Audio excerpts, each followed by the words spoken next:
മൈത്രേയ ഉവാച. മൈത്രേയ മുനി തുടർന്ന് കഥ പറയുകയാണ്. ലോകഗുരുവായ ബ്രഹ്മദേവന്റെ ഈ വിധത്തിലുള്ള ഉപദേശം ശ്രവിച്ച പൃഥു മഹാരാജാവ് അപ്രകാരം തന്നെ ചെയ്തു. നേർവഴി കാണിച്ചു കൊടുത്തതിൽ സന്തോഷം പ്രകടിപ്പിക്കുകയും അതിനെ തുടർന്ന് ഇന്ദ്രനോട് സൗഹൃദത്തിലാവുകയും ചെയ്തു. അപ്പം ബ്രഹ്മദേവൻ ഇടപെട്ടു, പൃഥു മഹാരാജാവിനെ പിന്തിരിപ്പിച്ചു. ബ്രഹ്മദേവൻ പറഞ്ഞത് മുഴുവൻ, ബ്രഹ്മാവ് പറഞ്ഞത് മുഴുവൻ അതേപോലെ ഉൾക്കൊണ്ടു പൃഥു മഹാരാജാവ്. നമുക്ക് ഗുണകരമായ ഊർധ്വഗതിയിലേക്കുള്ള കാര്യങ്ങൾ ഒരാൾ പറഞ്ഞു തരുമ്പോൾ അത് സശ്രദ്ധം കേൾക്കുകയും അത് സ്വീകരിക്കുകയും ചെയ്യുക എന്നതാണ് ശരിക്കും ചെയ്യേണ്ടതായിട്ടുള്ള കാര്യം. ഇവിടെ പൃഥു മഹാരാജാവ് അതാണ് ചെയ്തത്. അങ്ങനെ ചെയ്യണമെങ്കിൽ എന്ത് വേണം? അങ്ങനെ ചെയ്യണമെങ്കിൽ ഞാൻ എൻ്റേത്, എനിക്കുള്ളത് എന്ന ഇട്ടാവട്ട ബോധത്തിനപ്പുറം പോകാൻ സാധിക്കണം. മമതയാകുന്ന ഇട്ടാവട്ട ബോധത്തിനകത്ത് നിന്നാണ് കാര്യങ്ങൾ കേൾക്കുന്നതെങ്കിൽ പലപ്പോഴും പലതും കേൾക്കുന്നത് സംഘർഷത്തോടു കൂടിയായിരിക്കും. അതുകൊണ്ട് ബ്രഹ്മദേവൻ പറഞ്ഞത് പൃഥു മഹാരാജാവിന് ഉൾക്കൊള്ളാൻ സാധിച്ചത് പൃഥു മഹാരാജാവ് ഇട്ടാവട്ട ബോധത്തിനകത്ത് നിന്നുകൊണ്ടല്ല അത് കേട്ടത് എന്നുള്ളത് കൊണ്ടാണ്. ആ ബോധത്തിനകത്ത് നിന്നായിരുന്നു അത് കേട്ടത് എങ്കിൽ കേൾക്കുന്നതിനോട് എതിർപ്പും ആനുകൂല്യവും ഉണ്ടാകും. നമ്മൾ ഒരാളോട് സംസാരിക്കുമ്പോൾ ആ ആള് പറയുന്നത് നമ്മുടെ കേന്ദ്രീകൃതമായ ബോധത്തിൽ നിന്നാണ് നാം കേൾക്കുന്നതെങ്കിൽ നമുക്ക് ആ പറഞ്ഞ് കേട്ടുകൊണ്ടിരിക്കുമ്പോൾ തന്നെ അതിനോട് ആനുകൂല്യമോ അല്ലെങ്കിൽ എതിർപ്പോ ഉണ്ടാകും. രണ്ടായാലും ആള് പറയുന്നത് കൃത്യമായിട്ട് ഉൾക്കൊള്ളാൻ നമുക്ക് സാധിക്കില്ല. ആനുകൂല്യമാണ് ഉണ്ടാകുന്നതെങ്കിൽ അത് നമ്മുടെ തന്നെ അഭിപ്രായവുമായിട്ട് അനുരണനം ചെയ്യുന്നത് കൊണ്ടാണ് ആ അനുകൂലാവസ്ഥ ഉണ്ടാകുന്നത്. എതിർപ്പാണ് ഉണ്ടാകുന്നതെങ്കിൽ അത് നമ്മുടെ അഭിപ്രായങ്ങളുമായിട്ട് അനുരണനം ചെയ്യാത്തത് കൊണ്ടാണ് എതിർപ്പുണ്ടാകുന്നത്. അപ്പൊ രണ്ടും ഞാൻ എന്ന ബോധത്തിൽ നിന്നുകൊണ്ടാണ് ഈ കേൾക്കുന്നത്. അങ്ങനെ കേട്ടുകൊണ്ടിരുന്നാൽ ഉള്ള കുഴപ്പം മറ്റേ ആള് പറയുന്നതല്ല നമ്മൾ ഉൾക്കൊള്ളുക. നമുക്ക് നേരത്തെ അറിയാവുന്ന അറിവുകളെ അത് ബലപ്പെടുത്തുക മാത്രമായിരിക്കും ചെയ്യുക. പുതിയ മേഖലകളിലേക്ക് നമ്മുടെ കാഴ്ചപ്പാടിനെ കൊണ്ടുപോകുവാൻ അങ്ങനെ കേട്ടാൽ സഹായിക്കുകയില്ല. അതുകൊണ്ട് ഈ കേൾക്കുന്നത് വളരെ ശ്രദ്ധിച്ച് കേൾക്കേണ്ടതാണ്. നമ്മുടെ ഇഷ്ടാനിഷ്ടങ്ങളുടെ പശ്ചാത്തലത്തിൽ നിന്നുകൊണ്ടല്ലാതെ കേൾക്കേണ്ടതാണ്. അങ്ങനെ കേട്ടാൽ മാത്രമേ കേൾക്കുന്നത് നമ്മളിൽ മാറ്റങ്ങളെ ഉണ്ടാക്കുകയുള്ളൂ. അങ്ങനെ അല്ലാതെയാണ് കേൾക്കുന്നതെങ്കിൽ അത് നമ്മുടെ മമതയെ, ഞാൻ എൻ്റേത്, എനിക്കുള്ളത് എന്നതിനെ ബലപ്പെടുത്തുക മാത്രമാണ് ചെയ്യുക. അത് നമ്മളെ, നമ്മുടെ സങ്കുചിതത്വത്തെ ബലപ്പെടുത്തുകയാണ് ചെയ്യുന്നത്. അതുകൊണ്ട് കേൾക്കുന്നത് വളരെ പ്രധാനപ്പെട്ട ഒരു കാര്യമാണ്. നമ്മുടെ സംസ്കാരത്തിൽ പ്രത്യേകിച്ചും കേൾക്കുന്നതിനാണ് വളരെ അധികം പ്രാധാന്യം കൊടുത്തിട്ടുള്ളത്. അപ്പൊ കേൾക്കുമ്പം ഇഷ്ടാനിഷ്ടങ്ങളുടെ പശ്ചാത്തലത്തിൽ അല്ലാതെ നിന്ന് കേൾക്കണം. അങ്ങനെ കേട്ടാൽ മാത്രമേ ഒറ്റ കേൾവിയിൽ മാറ്റം ഉണ്ടാവുകയുള്ളൂ. ബ്രഹ്മദേവൻ ഒറ്റ പ്രാവശ്യം മാത്രമേ പൃഥു മഹാരാജാവിനോട് കാര്യം പറഞ്ഞിട്ടുള്ളൂ. ഒറ്റ പ്രാവശ്യം പറഞ്ഞതിൽ നിന്ന് പൃഥു മഹാരാജാവ് അത് ഉൾക്കൊള്ളുകയും മനസ്സിലാക്കുകയും മാറുകയും ചെയ്തു. അപ്പൊ നമ്മളായിരുന്നു പൃഥു മഹാരാജാവിന്റെ സ്ഥാനത്തെങ്കിൽ ബ്രഹ്മദേവന് ഒരുപാട് പരിശ്രമിക്കേണ്ടി വന്നേനെ, ഒരുപാട് വിശദീകരണങ്ങൾ നൽകേണ്ടി വന്നേനെ. ഒരുപാട് വിശദീകരണങ്ങൾ നൽകേണ്ടി വരുന്നു എന്നുള്ളത് നമ്മൾ കേട്ടത് അംഗീകരിക്കുവാനും മാറുവാനും ഉള്ള വൈമനസ്യമുള്ളവരാണ് എന്ന് കാണിക്കുന്നതാണ്. നമ്മളോടൊരാള് ഒരു കാര്യം പറഞ്ഞ് ബോധ്യപ്പെടുത്തുവാൻ ഒരുപാട് വിശദീകരിക്കുന്നുവെങ്കിൽ നമ്മൾ കേൾക്കുന്നത് നമ്മുടെ മമതയുടെ പരിപ്രേക്ഷ്യത്തിൽ നിന്നുകൊണ്ടാണ്. അതിൻ്റെ പുറത്ത് കടന്ന് നമുക്ക് ചിന്തിക്കാൻ സാധിക്കണം. എളുപ്പമല്ല അത്. പക്ഷെ അങ്ങനെ ശ്രമിച്ചാൽ മാത്രമേ നമ്മളിൽ മാറ്റം ഉണ്ടാവുകയുള്ളൂ. ഇവിടെ പൃഥു മഹാരാജാവ് കോപാകുലനായി നിൽക്കുകയും കൂടി ചെയ്യുകയാണ് ചെയ്തത്. സമാധാനത്തിൽ നിൽക്കുന്ന പൃഥു മഹാരാജാവിനോടല്ല കാര്യങ്ങൾ പറഞ്ഞത്. ഇന്ദ്രനെ കൊല്ലാൻ വേണ്ടിയിട്ടുള്ള തീരുമാനത്തോടു കൂടി നിൽക്കുന്ന, അതായത് ദേഷ്യത്തിൻ്റെ മൂർധന്യാവസ്ഥയിൽ നിൽക്കുന്ന പൃഥു മഹാരാജാവിനോടാണ് ബ്രഹ്മദേവൻ ഇടപെട്ട് പറഞ്ഞത്. അപ്പൊ നമുക്ക് ദേഷ്യത്തിൽ നിൽക്കുന്ന സമയത്ത് ഏത് വികാരത്തിൻ്റെ തീവ്രതയിൽ നിന്നാലും നമുക്ക് കാര്യങ്ങൾ മനസ്സിലാവില്ല. പക്ഷെ ഇവിടെ പൃഥു മഹാരാജാവിന് ആ ദേഷ്യത്തിൻ്റെ തീവ്രതയിൽ നിൽക്കുമ്പോൾ പോലും കാര്യങ്ങളെ ഉൾക്കൊള്ളുവാൻ സാധിച്ചു എന്നുള്ളത് പൃഥു മഹാരാജാവിൻ്റെ വിശാലതയെയാണ് കാണിക്കുന്നത്. ഇപ്പൊ ഏത് വികാരത്തിൻ്റെ തീവ്രതയിൽപ്പെട്ട് നിന്നാലും അതിനപ്പുറമുള്ള ബോധത്തെക്കുറിച്ച് നമ്മൾ ബോധമുള്ളവരായിരിക്കണം. നമ്മുടെ വിചാരങ്ങളെക്കുറിച്ച് നമ്മൾ അവെയറാണെങ്കിൽ മാത്രമേ ഹയർ തലത്തിൽ നിന്നുള്ള അറിവുകൾ നമ്മളിലേക്ക് സംക്രമിക്കുകയുള്ളൂ, അത് നമ്മളിൽ മാറ്റങ്ങൾ വരുത്തുകയുള്ളൂ. അത് വളരെ പ്രധാനപ്പെട്ട ഒരു കാര്യമാണ്. വെറുതെ കേട്ടത് കൊണ്ട് കാര്യമില്ല. നമ്മൾ പലതും പലയിടത്തു നിന്നും കേൾക്കുന്നുണ്ട്. അതൊന്നും നമ്മളിൽ വലിയ മാറ്റങ്ങൾ ഉണ്ടാക്കുന്നില്ല. കാരണം കേൾക്കുന്നത് അത്രയും നമ്മുടെ പരിമിതമായ ആർജിതമായ അറിവിൻ്റെ പശ്ചാത്തലത്തിലാണ് ഉൾക്കൊള്ളുന്നത്. അതുകൊണ്ടാണ് നമുക്ക് മാറ്റങ്ങൾ ഉണ്ടാകാത്തത്. ഇവിടെ അതല്ല. ഇവിടെ ബ്രഹ്മദേവൻ, അതും വെറുതെ നിൽക്കുന്നവർ, അതൊക്കെ നമ്മൾ ശ്രദ്ധിച്ച് മനസ്സിലാക്കേണ്ടതായിട്ടുള്ള കാര്യമാണ്. വെറുതെ നിൽക്കുന്ന, ശാന്തനായി നിൽക്കുന്ന പൃഥു മഹാരാജാവിന് പോയിട്ടല്ല ഈ പറയണത്.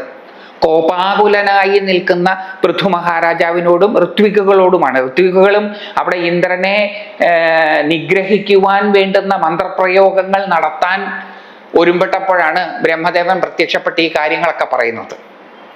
ഇപ്പൊ ദേഷ്യം, സങ്കടം, സ്നേഹം, ഈർഷ്യ, അസൂയ, ഇതൊക്കെ നമ്മളുടെ ബോധത്തെ തമസ്കരിക്കുന്ന തരത്തിൽ ശക്തമുള്ള വികാരങ്ങളാണ്. വെട്ടാൻ വരുന്ന പോത്തിനോട് വേദമോതരുത് എന്നൊക്കെ ഉള്ള ചൊല്ല് നമ്മൾ പലപ്പോഴും കേട്ടിട്ടുണ്ട്. ഇവിടെ വെട്ടാൻ നിൽക്കുന്ന പോത്തിനോടാണ് ബ്രഹ്മദേവൻ വേദം ചൊല്ലിയത്. അപ്പൊ പൃഥു മഹാരാജാവിന് എങ്ങനെയാണത് ഉൾക്കൊള്ളാൻ സാധിച്ചതും മാറ്റം ഉണ്ടായതും? തന്നേക്കാൾ ഉയർന്ന തലത്തിൽ നിൽക്കുന്ന ഒരാളുടെ അധികാരത്തെ അംഗീകരിച്ച് മനസ്സില്ലാ മനസ്സോടുകൂടി മാറിയതല്ല പൃഥു മഹാരാജാവ്. അധികാരത്തിൻ്റെ ബലമുപയോഗിച്ചിട്ടല്ല പൃഥുവിൽ ബ്രഹ്മാവ് മാറ്റം വരുത്തിയത്. പിന്നെ എങ്ങനെയാ ആ മാറ്റമുണ്ടായത്? ആ മാറ്റമുണ്ടായത് പൃഥു മഹാരാജാവ് തന്നെ-കുറിച്ച് ബോധവാനായിരുന്നു എന്നുള്ളത് കൊണ്ടാണ്. അവയർനെസ്സോടുകൂടി നിൽക്കുന്ന ഒരാൾ ഏതു വികാര തീവ്രതയിൽപ്പെട്ടാലും ആ ആളോട് കാര്യം പറഞ്ഞാൽ മനസ്സിലാവും. ചിലപ്പം കാര്യം പറയാതെയും അയാൾക്ക് മനസ്സിലാകും. ഇപ്പം പലപ്പോഴും കാര്യങ്ങൾ ആരെങ്കിലും ചൂണ്ടിക്കാണിച്ച് കൊടുക്കേണ്ടി വരും. ആരെങ്കിലുമൊക്കെ ആ സമയത്ത് പ്രകൃതിയിൽ ഉരുത്തിരിഞ്ഞു വന്നുകൊള്ളും. നമ്മൾ ഏതെങ്കിലും വികാരത്തിൻ്റെ ചുഴിയിൽപ്പെട്ട് വിചാരരഹിതമായി പ്രവർത്തിക്കുവാൻ ഒരുമ്പെടുന്ന സമയത്ത്, നമ്മൾ അവയർനെസ് ഉള്ള ആളാണ് എന്ന് വിചാരിക്കുക. നമ്മൾ അവയർനെസ് മെഡിറ്റേഷൻ ചെയ്യുന്ന ആളാണ്, നമ്മുടെ അനാദര യോഗം നിത്യവും പരിശീലിക്കുന്ന ആളാണ്. അപ്പം നമ്മളിൽ ക്രമേണ ഈ അവയർനെസ് തെളിഞ്ഞ് വരും. അവയർനെസ് തെളിഞ്ഞ് വരും എന്നുള്ളത് കൊണ്ട് നമ്മൾക്ക് വികാര തീവ്രതയൊന്നും ഉണ്ടാവില്ല എന്ന് പറയാൻ പറ്റില്ല. നമ്മൾ എത്ര അവയറായിട്ടിരുന്നാലും നമ്മളിൽ ഇതെല്ലാം ഉണ്ടാകും. കാരണം നമ്മൾ മനുഷ്യ ശരീരത്തിലിരിക്കുന്നവരാണ്. അപ്പോൾ മാനുഷികമായിട്ടുള്ള ഒരു തലച്ചോറിന് വിധേയമായി ചിന്തിക്കുകയും പ്രവർത്തിക്കുകയും ചെയ്യുന്നവരാണ് നമ്മൾ. അതുകൊണ്ട് ഈ വികാര തീവ്രതയൊക്കെ നമുക്ക് എല്ലാവർക്കും വരും. അവയർനെസ് നമ്മൾ കൾട്ടിവേറ്റ് ചെയ്തു എന്നുള്ളത് കൊണ്ട് നമ്മൾ കൂടുതൽ ബോധമുള്ളവരായി എന്നുള്ളത് കൊണ്ട് നമുക്ക് ഈ വികാരങ്ങളൊന്നും ഉണ്ടാവില്ല എന്ന് ഇല്ല. നമുക്ക് ഈ എല്ലാ വികാര വിചാരങ്ങളും ഉണ്ടാവും. നമുക്ക് ദേഷ്യം വരും, നമുക്ക് സങ്കടം വരും, നമുക്ക് സന്തോഷം വരും, നമുക്ക് അസൂയ വരും, നമുക്ക് ഈർഷ്യ വരും. അതൊക്കെ മനുഷ്യ സഹജമാണ്. അവതരിക്കുന്ന ദേവന്മാർക്ക് പോലും പരമമായത് മനുഷ്യ ശരീരത്തിൽ അവതരിക്കുമ്പോൾ അവർക്ക് പോലും ഈ വികാര വിചാരങ്ങൾ ഉണ്ടാവുന്നു. അപ്പൊ പിന്നെ നമുക്കൊക്കെ ഉണ്ടായാൽ അതിൽ അത്ഭുതപ്പെടാനൊന്നുമില്ലല്ലോ. അപ്പം നമുക്കതൊക്കെ ഉണ്ടാവും. പക്ഷെ അവയർനെസ് നമ്മൾ കൾട്ടിവേറ്റ് ചെയ്യുമ്പം എന്താ ഗുണം? നമ്മളിൽ ഉണ്ടാകുന്ന വികാര തീവ്രതകളെ നമുക്ക് തിരിച്ചറിയുവാൻ സാധിക്കും. ആ തിരിച്ചറിവ് ആ വികാരത്തിൻ്റെ തീവ്രതയിൽ നിന്നുള്ള പ്രവർത്തനത്തിൽ നിന്ന് നമ്മളെ പിന്തിരിപ്പിക്കും. ചിലപ്പോൾ അത് നമ്മുടെ ഉള്ളിൽ നിന്ന് തന്നെ വരും. ചിലപ്പം അത് ഏതെങ്കിലും പുസ്തകം വായിക്കുമ്പോഴായിരിക്കും വരിക, ചിലപ്പോൾ ആരുടെയെങ്കിലും ഒരു വാക്ക് കേൾക്കുമ്പോഴായിരിക്കും വരിക, അല്ലെങ്കിൽ ഏതെങ്കിലും ഒരു പാട്ടിൻ്റെ ശകലം കേൾക്കുമ്പോഴായിരിക്കും വരിക, അല്ലെങ്കിൽ ഒരു ഇലയിളകുമ്പോഴായിരിക്കും അത് വരിക. അതെങ്ങനെയാ നമ്മളിലേക്ക് വരിക എന്ന് പറയാൻ പറ്റില്ല. പക്ഷെ അത് നമ്മളിലേക്ക് വരും, നമുക്കതിനെ മറികടക്കാൻ സാധിക്കും. അതുകൊണ്ട് ഈ അവയർനെസ് വളരെ പ്രധാനപ്പെട്ടതാണ്. പൃഥു മഹാരാജാവ് തന്നെ കുറിച്ച് തന്നെ നല്ല ബോധമുള്ള ആളായിരുന്നു എന്നുള്ളത് കൊണ്ട് ബ്രഹ്മദേവന്റെ ഒറ്റപ്പറച്ചിലിൽ അദ്ദേഹത്തിന് മാറ്റമുണ്ടായി. അതാണ് ഇവിടെ പറയണത്. ലോകഗുരുവായ ബ്രഹ്മദേവൻ, ലോകത്തിന് മുഴുവൻ വെളിച്ചമാണ് ഈ ബ്രഹ്മദേവൻ. ആ ബ്രഹ്മദേവൻ ഈ വിധത്തിൽ ബ്രഹ്മദേവന്റെ ഈ വിധത്തിലുള്ള ഉപദേശം ശ്രവിച്ച പൃഥു മഹാരാജാവ് അപ്രകാരം തന്നെ ചെയ്തു. അത് കേട്ടു, അത് മനസ്സിലാക്കി, അത് പ്രവർത്തിച്ചു. നമുക്കൊരു കാര്യം മനസ്സിലായോ ഇല്ലയോ എന്ന് എങ്ങനെയാ അറിയാം? അത് പ്രവൃത്തി നോക്കിയാൽ തിരിച്ചറിയാൻ സാധിക്കും. കുടിക്കാൻ എടുത്തു വച്ചിരിക്കുന്ന പാലിൽ വിഷമുണ്ട് എന്ന് നമുക്ക് ബോധ്യമായാൽ ആ പാല് കുടിക്കുന്നതിൽ നിന്ന് നമ്മൾ പിന്മാറും. അത് നാളെയല്ല, ഇപ്പോൾ. അപ്പൊ അറിവ് എപ്പോഴും പ്രവൃത്തിയിലാണ് പ്രകടമാവുക. അറിവും പ്രവൃത്തിയും തമ്മിൽ അങ്ങനെ ബന്ധപ്പെട്ടാണ് കിടക്കുന്നത്. നമുക്കൊരു കാര്യം അറിയില്ല എന്നുള്ളതും നമ്മുടെ പ്രവൃത്തിയിലൂടെയാണ് തിരിച്ചറിയുക. നമുക്ക് കാര്യങ്ങൾ അറിയാം എന്നുള്ളതും പ്രവൃത്തിയിലൂടെയാണ് തിരിച്ചറിയുക. അതുകൊണ്ട് പ്രവൃത്തി അറിവിൻ്റെ സ്ഥൂലഭാവമാണ്. പ്രവൃത്തിരഹിതമായിട്ടുള്ള ഒരറിവ്, അങ്ങനെ ഒരു അറിവില്ല. എന്തറിവാണെങ്കിലും അത് പ്രവൃത്തിയിൽ കാണാൻ സാധിക്കും. അതുകൊണ്ട് പൃഥു മഹാരാജാവിന് ഈ കേട്ടത് മനസ്സിലായോ ഇല്ലയോ എന്ന് ബ്രഹ്മദേവൻ എങ്ങനെ മനസ്സിലായി? പൃഥു മഹാരാജാവ് അപ്രകാരം തന്നെ ബ്രഹ്മദേവൻ എങ്ങനെയാണോ എന്താണോ പറഞ്ഞത് അതുപോലെ ചെയ്തു. അപ്പൊ ബ്രഹ്മദേവന് മനസ്സിലായി, ഞാൻ പറഞ്ഞത് മനസ്സിലായി എന്ന്. നേർവഴി കാണിച്ചു കൊടുത്തതിൽ സന്തോഷം പ്രകടിപ്പിക്കുകയും, എന്താ ഈ സമയത്ത് വന്ന് ഇങ്ങനെയൊക്കെ പറഞ്ഞത് എന്നല്ല ചോദിച്ചത്. താൻ അപകടകരമായ പ്രവൃത്തി ചെയ്യാൻ പോകുന്നതിൽ നിന്ന് തനിക്ക് തിരിച്ചറിവുണ്ടാക്കി അതിൽ നിന്ന് തന്നെ പിന്മാറാൻ പ്രേരിപ്പിച്ചു. അതിൽ നന്ദി പ്രകടിപ്പിക്കുകയാണ് ചെയ്തത്. ബ്രഹ്മദേവനോട് തനിക്ക് നേർവഴി കാട്ടിത്തന്നതിനുള്ള നന്ദി രേഖപ്പെടുത്തി. അത് അതുകൊണ്ടാണ് ഞാൻ നേരത്തെ പറഞ്ഞത്, ഇത് അധികാരത്തിന്റെ ബലം ഉപയോഗിച്ച് വരുത്തിയ മാറ്റമല്ല. ഹൈറാർക്കി അനുസരിച്ച് ബ്രഹ്മദേവൻ ആണ് ഉയർന്നത്.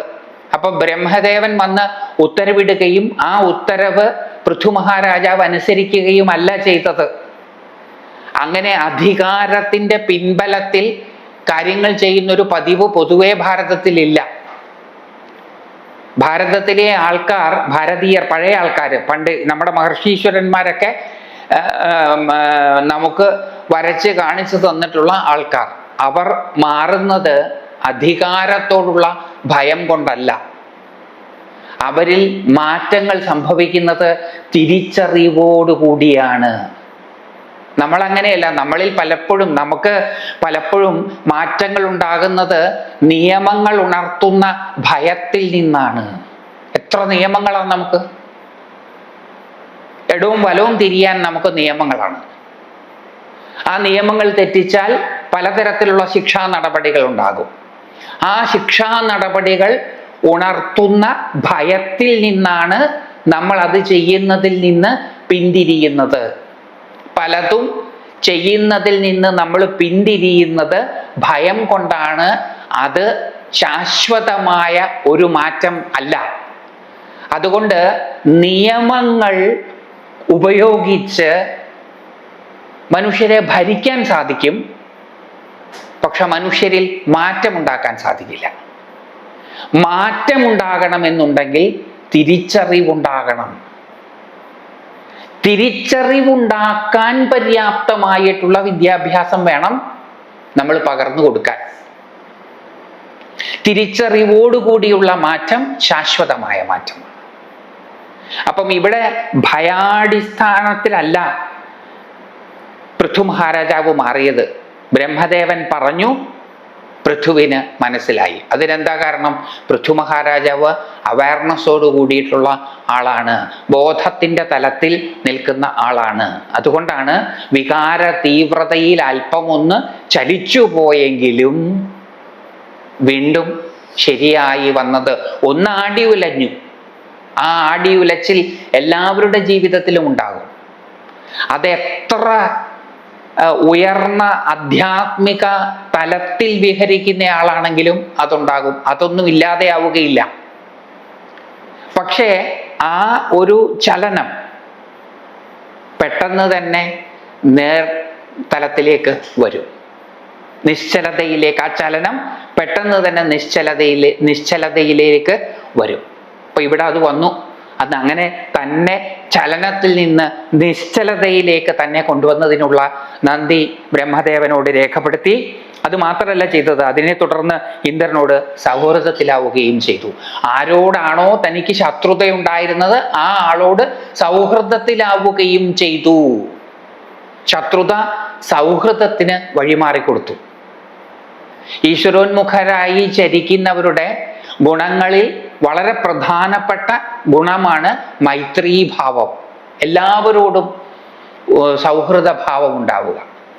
അപ്പം ഇടയ്ക്കൊക്കെ അറിയാതെ ഈ ശത്രുത ആരിലും ഉണ്ടാകും.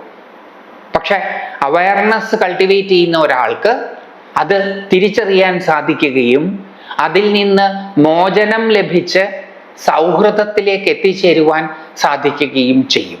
അതാണ് ഇവിടെ കാണുന്നത്. ഇതൊക്കെ വളരെ പ്രധാനപ്പെട്ട കാര്യങ്ങളാണ്. നമ്മുടെ ജീവിതത്തിൽ നടപ്പിലാക്കാൻ സാധിക്കുന്നതും നടപ്പിലാക്കിയാൽ സന്തോഷത്തെയും സമാധാനത്തെയും തരുന്നതും ആണ്. അതുകൊണ്ടാണ് ഭാഗവതമൊക്കെ വായിച്ചാൽ മനസ്സ് ശാന്തമാകും എന്ന് പറയുന്നതിൻ്റെ കാരണം. മഹാഭാരതം എഴുതി കഴിഞ്ഞപ്പോൾ സംഘർഷഭരിതമായ വ്യാസഭഗവാന്റെ മനസ്സ് ശാന്തമായത് ഭാഗവതം രചിച്ചതിന് ശേഷമാണ് എന്ന് പറയുന്നത് അതുകൊണ്ടാണ്. ഭാഗം നമുക്കൊന്നും കൂടി കേട്ടിട്ട് അടുത്തതിലേക്ക് പോകാം. ലോകഗുരുവായ ബ്രഹ്മദേവന്റെ ഈ വിധത്തിലുള്ള ഉപദേശം ശ്രവിച്ച പൃഥു മഹാരാജാവ് അപ്രകാരം തന്നെ ചെയ്തു. നേർവഴി കാണിച്ചു കൊടുത്തതിൽ സന്തോഷം പ്രകടിപ്പിക്കുകയും അതിനെ തുടർന്ന് ഇന്ദ്രനോട് സൗഹൃദത്തിലാവുകയും ചെയ്തു. അറിവും പ്രവൃത്തിയും തമ്മിലുള്ള ബന്ധത്തെയും കൂടിയാണ് ഇവിടെ സൂചിപ്പിക്കുന്നത്. അറിഞ്ഞത് പ്രവൃത്തിയിൽ കാണാം. അതിമഹത്തായ അശ്വമേധയാഗങ്ങൾ 99 വിജയകരമായി പൂർത്തിയാക്കിയ ശേഷം കർമ്മ പരിസമാപ്തിയെ കുറിക്കുന്ന അവഭൃത സ്നാനം നിർവഹിച്ച പൃഥുവിന്റെ പേരിൽ യജ്ഞഫലദാതാക്കളായ ദേവന്മാർ അതീവ സന്തുഷ്ടരായി. അവരെല്ലാം രാജാവിന് അഭീഷ്ടവരങ്ങളെ പ്രദാനം ചെയ്തു. ഏറ്റെടുത്ത കാര്യം പൂർത്തീകരിക്കാതെ നിർത്തിയതിൽ കോപിക്കുകയല്ല ചെയ്തത്. ചെയ്ത കാര്യങ്ങൾക്കുള്ള ഗുണം ലഭിക്കുകയാണ് ചെയ്തത്. സാത്വത സംഹിതയിൽ ഇതെടുത്തു പറയുന്നുണ്ട്. ഒരു വ്രതം നമ്മൾ അനുഷ്ഠിക്കാൻ തീരുമാനിച്ചു. ആ വ്രതം അനുഷ്ഠിക്കാൻ തീരുമാനിച്ച് പല കാരണങ്ങൾ കൊണ്ടും അതിടയ്ക്ക് വെച്ച് നിർത്തേണ്ടി വന്നേക്കാം. അങ്ങനെ നിർത്തേണ്ടി വന്നാൽ അതിൽ പരിതപിക്കേണ്ട ആവശ്യമില്ല. ചെയ്തതിൻ്റെ ഫലം കിട്ടും. ഈശ്വരോന്മുഖമായി ചരിക്കുമ്പോൾ ഒരടി നമ്മൾ മുന്നോട്ട് വെച്ചാൽ ആ ഒരടിയുടെ ഗുണം നമുക്ക് കിട്ടും. പൂർത്തീകരിക്കാൻ സാധിച്ചോ ഇല്ലയോ എന്നുള്ളതല്ല, ചെയ്യാൻ ഉദ്യമിച്ചോ ഇല്ലയോ എന്നുള്ളതാണ് പ്രധാനം. കാരണം ഒരു പ്രവൃത്തി അതിൻ്റെ പൂർത്തീകരണത്തിലേക്ക് എത്തുന്നത് പല ഘടകങ്ങളും ഒത്തുചേരുമ്പോഴാണ്. ആ പല ഘടകങ്ങളും കാലമനാവൃതം ചെയ്യുമ്പോൾ മാത്രമേ പ്രകടമാവുകയുള്ളൂ. അതുകൊണ്ട് കാലമനാവരണം ചെയ്യുമ്പോൾ പ്രകടമാകുന്ന പലതിൻ്റെയും ആനുകൂല്യത്തിൽ ഒരു കാര്യം പൂർത്തീകരിക്കാൻ പറ്റിയോ ഇല്ലയോ എന്നുള്ളതല്ല പ്രധാനം. പിന്നെയോ ആ കാര്യം ചെയ്യുവാൻ തീരുമാനിച്ചുറപ്പിച്ചത് ചെയ്യുവാൻ തുടങ്ങി എന്നുള്ളതാണ് പ്രധാനം. അതുകൊണ്ട് പൂർത്തീകരിച്ചാലും ഇല്ലെങ്കിലും, ഇവിടെ മടി കൊണ്ടൊന്നുമല്ല പൂർത്തീകരിക്കാതിരുന്നത്. പൃഥു മഹാരാജാവിന് 99 കഴിഞ്ഞപ്പോൾ ഒരു ആലസ്യം വന്നു, ബാക്കി പിന്നെ മതി. അങ്ങനെയല്ല, ആലസ്യം കൊണ്ട് പൂർത്തീകരിക്കാത്തതല്ല, മറ്റു പല കാരണങ്ങൾ കൊണ്ടുമാണ് പൂർത്തീകരിക്കാതിരുന്നത്. അങ്ങനെ പൂർത്തീകരിക്കാതെ ഇരുന്നത് കൊണ്ട് അദ്ദേഹത്തിന് ഒരു കുറവും സംഭവിച്ചില്ല.